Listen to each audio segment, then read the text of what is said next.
ऐसी स्थिति में तेजस्वी यादव का उस सदन में न होना, बिहार में न होना राजद के लिए तो घातक है ही, राजद के सेंटिमेंट वाले वोटर्स के लिए भी ये वेकअप कॉल है। भाजपा, जदयू, चिराग पासवान, ये तो रेल जो कहा था कि इधर से उधर अमूल चूल आपके पार्टी में तोड़ फोड़ कर सकते हैं, विधायक तोड़ सकते हैं, सांसद कोई तुतली बजा रहा है, कोई फूफी बजा रहा है, कोई बड़का बड़का, तो वो पीछे देखेगा कि झाल बजाते रहता है। तो 10 वो आगे है तो पीछे तेजस्वी जी भी झाल बजाते जाएंगे। हाँ, हम भी मांग करते हैं। अरे मांग कीजिए ना महाराज। लड़ाई बहुत लंबी तैयारी कर रखी थी, बेल में आकर हंगामा करने का, जूता चप्पल खाने का सब तैयारी कर रखा था राजा। जो एक विपक्ष के पास बहुत बड़ा मुद्दा था कि विशेष राज्य का दर्जा, नीतीश कुमार को बार बार जिस आईने को दिखाकर राजद चिढ़ाने की कोशिश कर रही थी, एक विशेष पैकेज देकर तत्काल इस मामले को बहुत हद तक न्यूट्रलाइज कर दिया बीजेपी कि बिहार को मोदी जी ने वो गिफ्ट दे दिया। और बाकी नीतीश कुमार के चेहरे पर जो हंसी थी वो भी अपने आप में एक मैसेज था। टेंशन था तेजस्वी के लिए, बिल्कुल टेंशन तेजस्वी जी के लिए है ही, क्योंकि वो इस सेकंड हैंड कंधे का इस्तेमाल करके बंदूक चलाने की कोशिश कर रहे थे। वो चाह रहे थे कि नीतीश को ऐसी स्थिति में डाल दें कि विशेष पैकेज न मिले, विशेष राज्य का दर्जा न मिले, और नीतीश कुमार को हम बार बार डिमोरलाइज करेंगे। न मिल गया, ले लीजिए समर्थन वापस, हम होते तो ले लेते। पनोरमा ग्रुप, जो सोचता है वो करता है, आपके अपने सपनों का आशियाना। नमस्कार, भारत लाइव देख रहे हैं आप, और जांच पड़ताल करने एक बार फिर से अपने संपादक नमन मिश्रा सर के साथ जुड़ गए हैं। तेजस्वी यादव विदेश में हैं और बिहार में एक ऐसी परिस्थिति उत्पन्न हो गई है जिससे हर कोई परेशान हो गया है। तेजस्वी यादव को कई मौके मिले जिससे वो बिहार की राजनीति में और खास तौर पे जो उनका एक वोट बैंक था उसको साध सकते थे। कई ऐसी घटनाएं घट के निकल गई, तेजस्वी विदेश में बैठे रह गए। देखिए, 2020 चुनाव की अगर बातचीत की जाए तो तेजस्वी यादव उस समय अकेले थे। मतलब अकेले कहने का मतलब ये कि उनके साथ कोई भी महागठबंधन में समर्थन उनके साथ नहीं दे रहा था। कांग्रेस से भी उनकी लड़ाई इस प्रकार बढ़ गई कि कांग्रेस भी बहुत समर्थन नहीं दे पा रहा था। लेकिन आने वाले वक्त में 2024 लोकसभा चुनाव में आपने देखा कि मुकेश सहनी ने उस अछूत का जो टैग तेजस्वी यादव पर 2020 में लगा था, उस अछूत के टैग को उन्होंने साफ किया। भले ही 3 सीटों पर चुनाव लड़े, किसी भी कैंडिडेट को जीत हासिल नहीं कराई, लेकिन तेजस्वी यादव और आरजेडी को बड़ा मजबूत कर दिया। और इस दरमियान आप देखेंगे कि भले ही मुकेश सहनी ने जिस तरीके से राजनीति में तेजस्वी यादव का समर्थन किया है, अब मुकेश सहनी पर भी खतरा मंडराने लगा है। कैसे, कौन खतरा मंडरा रहा है, कौन सी ऐसी बातें हो रही हैं जो तेजस्वी विदेश में बैठे उन चीजों को भांप नहीं पा रहे हैं, पकड़ नहीं पा रहे हैं। विदेश में बैठे हैं, सदन का कार्यवाही चल रहा है और आरजेडी के भी कई विधायक अंदर अंदर इस बात का सवाल खड़ा कर रहे हैं कि आखिर तेजस्वी कर क्या रहे हैं, आ क्यों नहीं रहे हैं। कई ऐसे मौके थे महागठबंधन की तरफ से अपराध पर, चाहे पटना में विरोध मार्च करना था उसमें भी वो गायब दिखे। इसके अलावा बिहार में जो बजट सत्र को लेकर के जो परिस्थितियां उत्पन्न हुई, विरोध करना था उनको, उस पर भी वो नजर नहीं आए। मोदी की तरफ से मिले विशेष पैकेज पर भी तेजस्वी यादव बहुत कुछ बोल नहीं पा रहे हैं। ऐसे में तेजस्वी के गैर मौजूदगी में एनडीए महागठबंधन में क्या बड़ा खेल करने वाली है, आज इस पर जांच पड़ताल करने अपने संपादक नमन मिश्रा सर के साथ बैठे हैं। सर, तेजस्वी मुझे नहीं लगता है कि अब आएंगे विदेश से। नहीं, वो तो आना उनका तय है, और लालू यादव को लेकर फिर पटना भी आएंगे। लेकिन जितने लालू यादव सर आ गए, अकेले ही आए, आगे के लिए आ गए, अकेले ही आए, तो आएंगे, पीछे से आ जाएंगे, हम भी आएंगे, दिखाइए अपनी पंचायत। लेकिन अब है क्या कि कब आइएगा, इतने, ये तो सबको पता था कि सदन चलने वाला है जी। ऐसा तो नहीं कि तेजस्वी जी ने कार्यक्रम बनाया उसके बाद सदन चलने का कार्यक्रम खुल गया, बच्चा गायब है।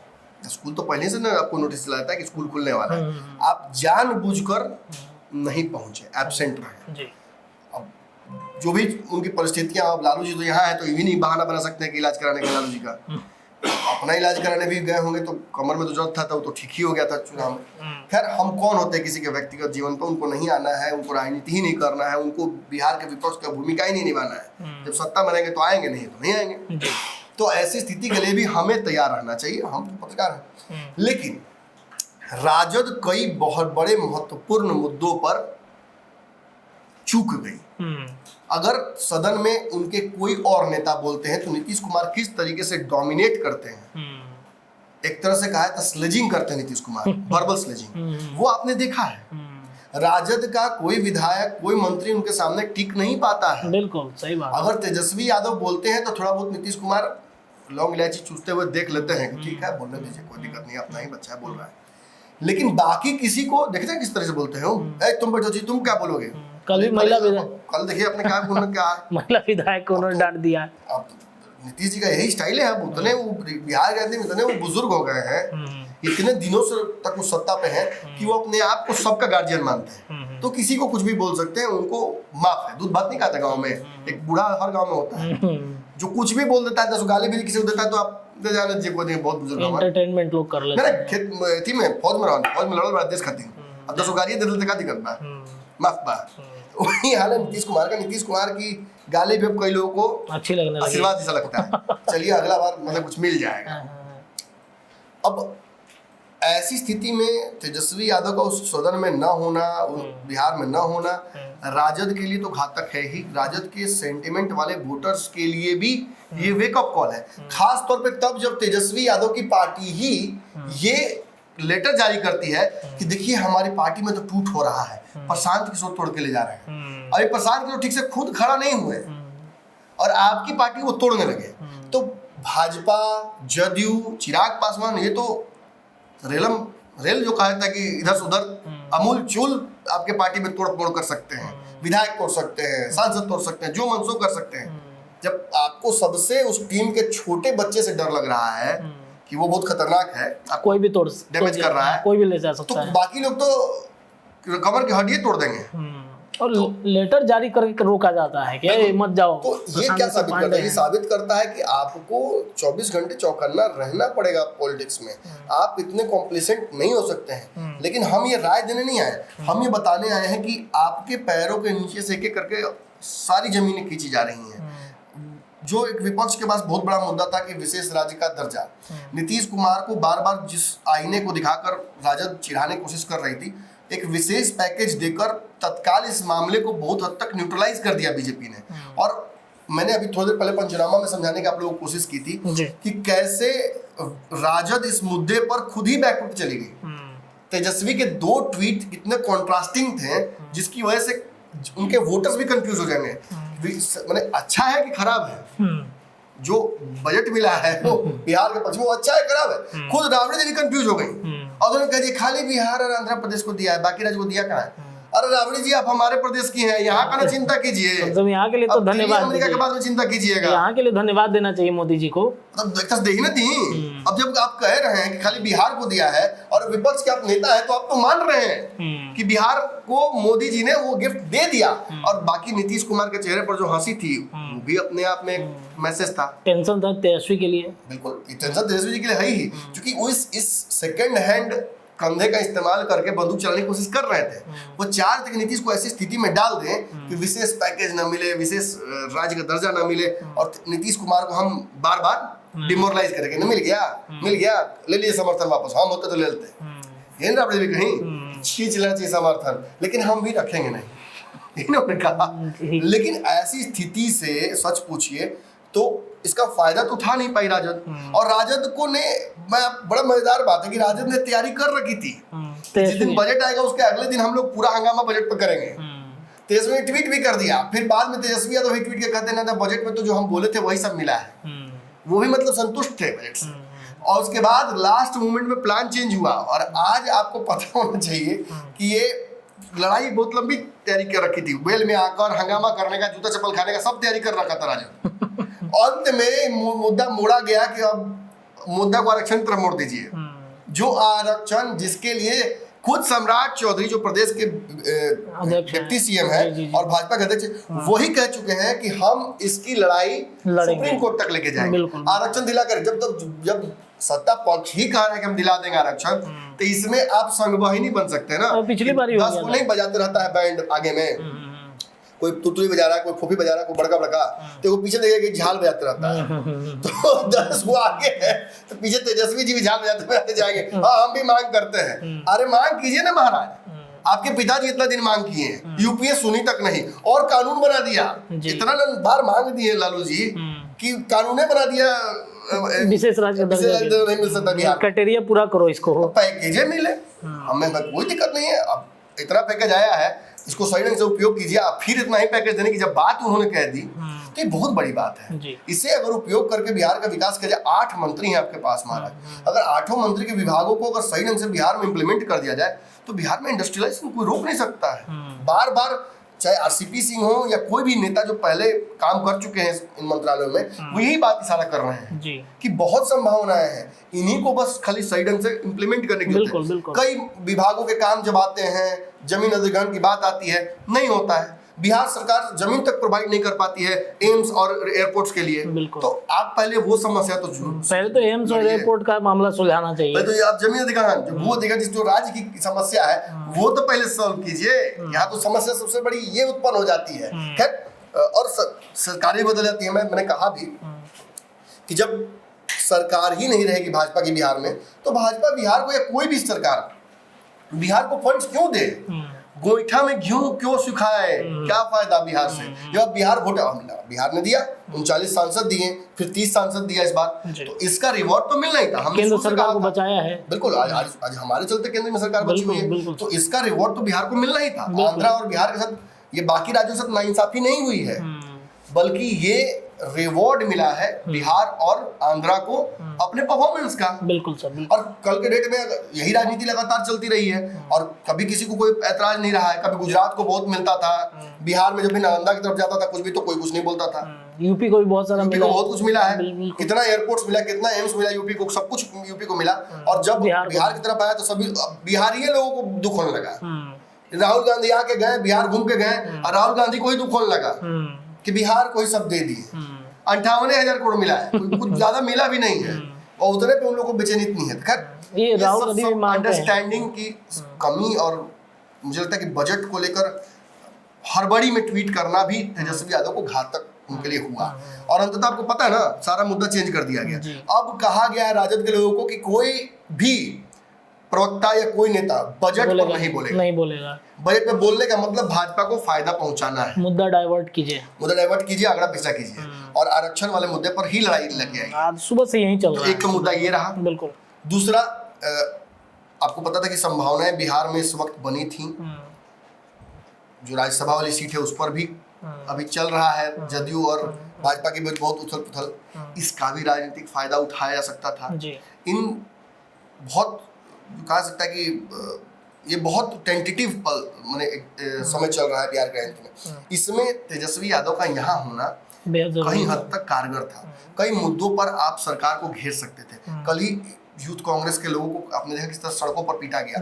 परसों आपने देखा कि पासवान समाज लगातार एग्रेसिव था। अब मानते हैं कि पासवान आपके वोटर नहीं है, आपको भी ये लगता है, लेकिन अगर इस पासवान समाज को राजद का समर्थन मिल जाता, तेजस्वी यादव अपने घर पे बुलाते पासवान समाज के लोगों को, तो ये चिराग पासवान को बहुत बड़ा झटका देना होता। लेकिन हम सलाहकार थोड़ी हैं कि राय दें, और हमारी राय थोड़ी जरूरी है कि वो सुनबे करें। निश्चित तौर पर यही धीरे धीरे जो छोटी छोटी कमियां हैं, जो छोटी छोटी गलतियां हैं, इन्हीं को सुधारने की आवश्यकता है। लेकिन हम वही बात कहेंगे कि ये तो बहुत कम है। अब जो एक बड़ा समस्या उत्पन्न हो गया है वो भी जान लीजिए। आपको पता है कि जो बिहार सरकार के पूर्व मंत्री हैं और वीआईपी के संरक्षक हैं मुकेश सहनी जी, उनके पिताजी की हत्या हुई है बीते दिनों में। उनकी हत्या के बाद से अब तक प्रदेश और देश के लगभग सभी नेता कोई फोन के माध्यम से, कोई जाकर, जो जैसा उपलब्ध रहा, जिसकी जितनी हायरार्की है उस आधार पर लोग जाकर मिले हैं। पक्ष विपक्ष के सभी के लोग मिले हैं, राजद के लोग भी जाकर मिले हैं, कांग्रेस के लोग मिले हैं, जदयू, फिर भाजपा, सभी लोग जाकर मिले हैं। नरेंद्र मोदी जी भी फोन पर बातचीत किए हैं मुकेश सहनी से। उसके अलावा जेपी नड्डा का बार बार उनको मैसेज गया है, अमित शाह जी ने बातचीत की है। इस सब के बावजूद अब तक ये स्पष्ट नहीं हुआ है कि तेजस्वी यादव क्यों नहीं जाकर मुकेश सहनी से मिले।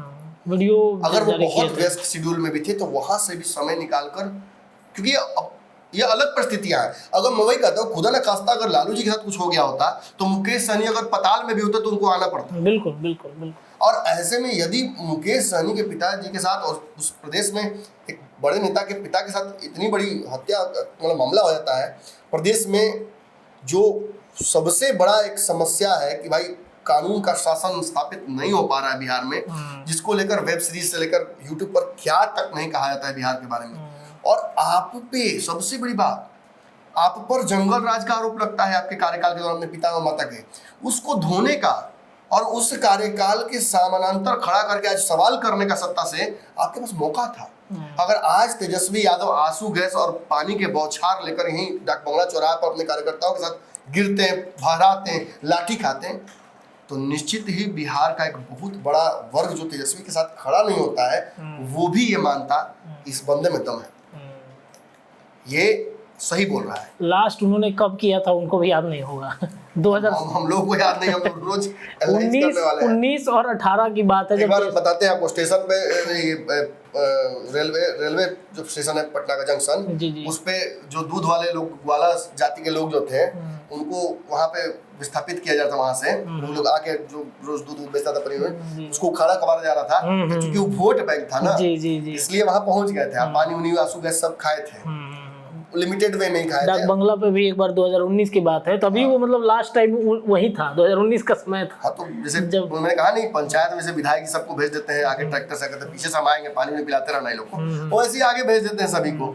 तो देखिए, जब नेता ही इतना सोफिस्टिकेटेड हो कि क्रीच खराब नहीं होना चाहिए, गंदा नहीं लगना चाहिए देह में, तो कार्यकर्ता तो और टाइट क्रीच लेके चलता है। वो एक प्रकरण याद आ रहा है, जब चल रहे थे नंगे पैर तो बोतल का पानी गिराया जा रहा था ठंडा होने के लिए, कि धूप लग रहा है। देखिए वो चिराग पासवान के साथ भी शुरू में हुआ है, वो बहुत लोग साथ, प्रशांत किशोर तो एसी टेंटे में रहते हैं जी। अब बाकी किसी की बात क्या की जाए।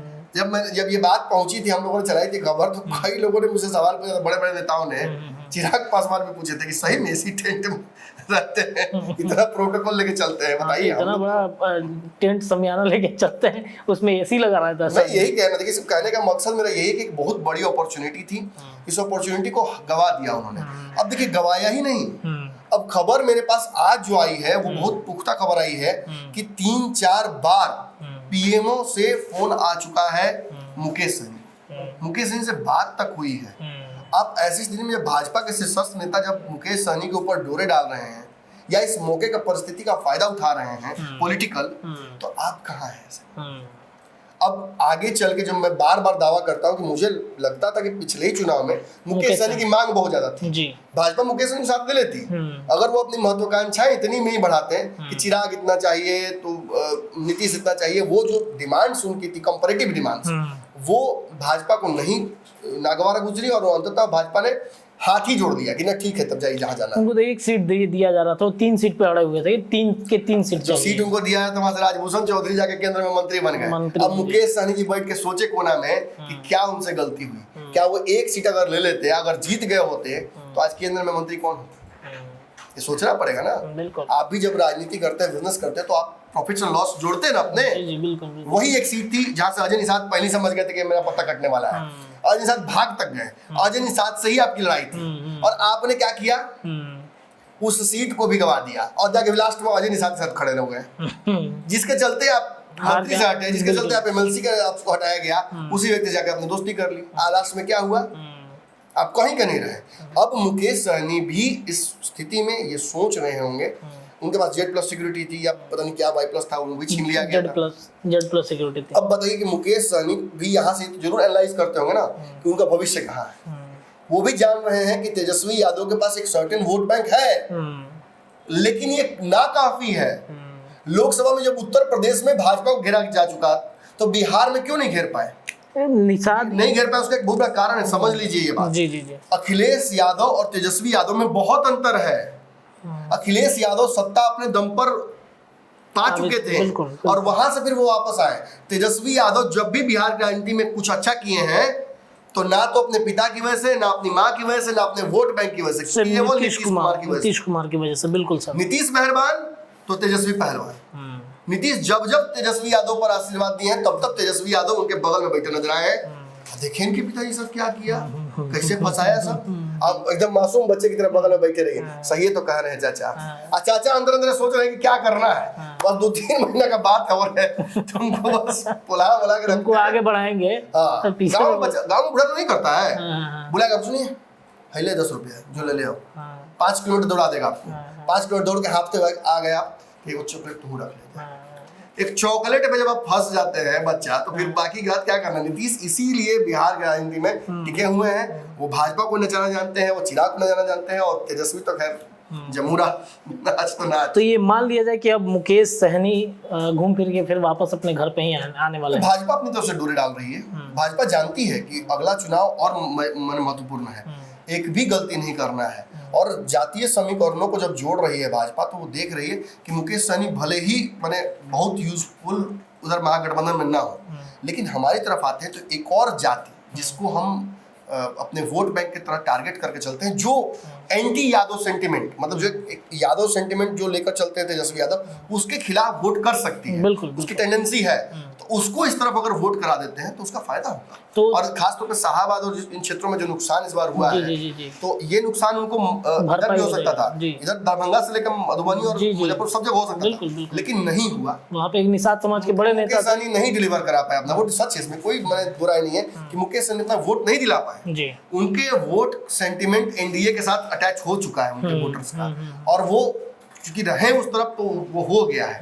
और वो फेस शिफ्ट तभी होगा जब मुकेश सहनी अपने दम पर बिहार घूमे, अपने दम पर अलग गठबंधन बनाने की कोशिश करें, कुछ चुनाव अलग से लड़े, तभी हो पाएगा। साथ में रहकर वो लड़ने वाली बात। तो मुकेश सहनी तभी आएंगे जब आरक्षण का जो बात वो करते हैं, निषादों के समाज के आरक्षण की, गंगा जल दे के उन्होंने संकल्प भी कराया है। तो कहाँ वोट मिला? तो इस बार अगर आएंगे तो मोदी से ही वो डिमांड तो रखेंगे कि आरक्षण दीजिए हमको, पहले संकल्प कराया। मैं फिर आपको बोल दूं, आरक्षण का डिमांड हो, विशेष राज्य का डिमांड हो, ये सब क्षणिक है, कैमोफ्लेज है, अंदर कुछ और मांग होती है। नीतीश कुमार को जब जब भाजपा से लड़ना होता है तभी वो विशेष राज्य के दर्जे की बात करते हैं। वो भी जानते हैं कि संभव नहीं है। ये आरक्षण वाली बात भी मुकेश सहनी तभी उठाते हैं जब वो गठबंधन करना होता है, अन्यथा वो चुप रहते हैं। तो गठबंधन तो हुआ नहीं पिछली बार 2024 में, तो फिर उठाएंगे मामला। अब यही मुकेश सहनी थे, तेजस्वी यादव के साथ थे, याद है ना आपको क्या किस मामले पे भागे थे? जी जी जी, मेरे पीठ में छुरा घोपा गया, ये हुआ, और अंत में फिर उसी तेजस्वी यादव के साथ जाना पड़ा। सीट कह के इतनी कम सीटें हमें दी गई, जिस सीट पर हमारा डिमांड था वहाँ डिप्टी सीएम ऑफर किया गया, डिप्टी सीएम भी ऑफर किया गया था। बिल्कुल सर। तो क्या ये एनालाइज नहीं करते होंगे उनकी पार्टी के लोग कि आगे चल के बिहार में क्या पैटर्न बन रहा है? साल भर से कम चुनाव है बिहार में होने वाले, और जो मुख्य विपक्षी नेता है जिसको सीएम प्रोजेक्ट करना है, वो व्यक्ति इतने महत्वपूर्ण समय में बिहार की राजनीति से गायब है। वो भी समझते होंगे कि अरे जाएंगे तो मुकेश सहनी वापस उधर ही, हम तो अपने साथ बस प्रचार करने के लिए ले जा रहे थे। उन्होंने भी अपने ऊपर से अछूत का दाग हटाने के लिए मुकेश सहनी को वापस ले लिया, इस्तेमाल कर लिया। जिस तरीके से मुकेश सहनी भागे थे और जैसा तेजस्वी की राजनीति रही है प्रवृत्ति, मुकेश सहनी को वापस तो नहीं लेते। यही याद कीजिए, उपेंद्र कुशवाहा थे, जहर पीने के लिए तैयार थे, लेकिन नहीं, तेजस्वी यादव ने उनको साथ लिया, अंत में उनको भागना पड़ा दूसरे गठबंधन में। यही मांझी जी को बेइज्जत करके नीतीश कुमार ने निकाला, वहीं तेजस्वी यादव साथ थे। एक बार तेजस्वी यादव ने नहीं कुछ कहा कि मैंने ना ठीक है रहने दीजिए, कभी नहीं कहा। उनको भी पसंद कौन आता है? चिराग पासवान। चिराग पर खूब डोरे डाले, लेकिन ऑफर आया। हाँ, ऑफर लालू जी दे रहे थे, तेजस्वी दे रहे थे। लोकसभा में भी तो ऑफर था, 12 सीट का ऑफर था। कांग्रेस ने, मेरे सामने की बात है, कांग्रेस ने फोन किया, कांग्रेस ने फोन करके चिराग पासवान को बुलाया। अगर कांग्रेस चिराग पासवान को फोन करके बुला रही है, और उधर कांग्रेस के बिहार के अध्यक्ष फोन करके कह रहे हैं कि हमारे बेटा को टिकट दे दीजिए। यही तो परिस्थितियां हैं बिहार की राजनीति की। दिखाने के लिए कुछ और होता है, करने के लिए कुछ और होता है। चलिए देखिए, चिराग पासवान को लेकर बातें चल रही थी, इस बीच में मुकेश सहनी की चर्चा तेज हो गई है, क्योंकि पीएमओ से लेटर जारी हो रहा है। उनके पिता की हत्या को लेकर नरेंद्र मोदी उनसे बातचीत कर रहे हैं, उनका हालचाल जान रहे हैं। ये कहीं ना कहीं इस पर एक राजनीति बातचीत भी चल रही होगी मुकेश सहनी को वापस एनडीए में लाने की। देखते हैं 2025 से पहले सहनी की डिमांड मोदी पूरा करते हैं या फिर सहनी खुद ही जाएंगे एनडीए में। जांच पड़ताल में इतना ही। देखते रहिए भारत लाइव। बहुत बहुत धन्यवाद। पनोरमा ग्रुप, जो सोचता है वो करता है। अगर ये वीडियो पसंद आई और वह बिहार के राजनीति और बिहारियत से सरोकार रखेनी तो सब्सक्राइब बटन दबा के चैनल के सब्सक्राइब कर ली। ओजे एगो घंटी बा, ओकरा बटन दबा देला से कुल सटीक और मारक खबर रुआ मुफ्त में मिल जाई। अगर रुआ पत्रकारिता के हमनी के नया प्रयोग में सहयोग कर चाहतानी तो ज्वाइन बटन दबा दी। पेटीएम नंबर नोट कर ली 9386816700। धन्यवाद।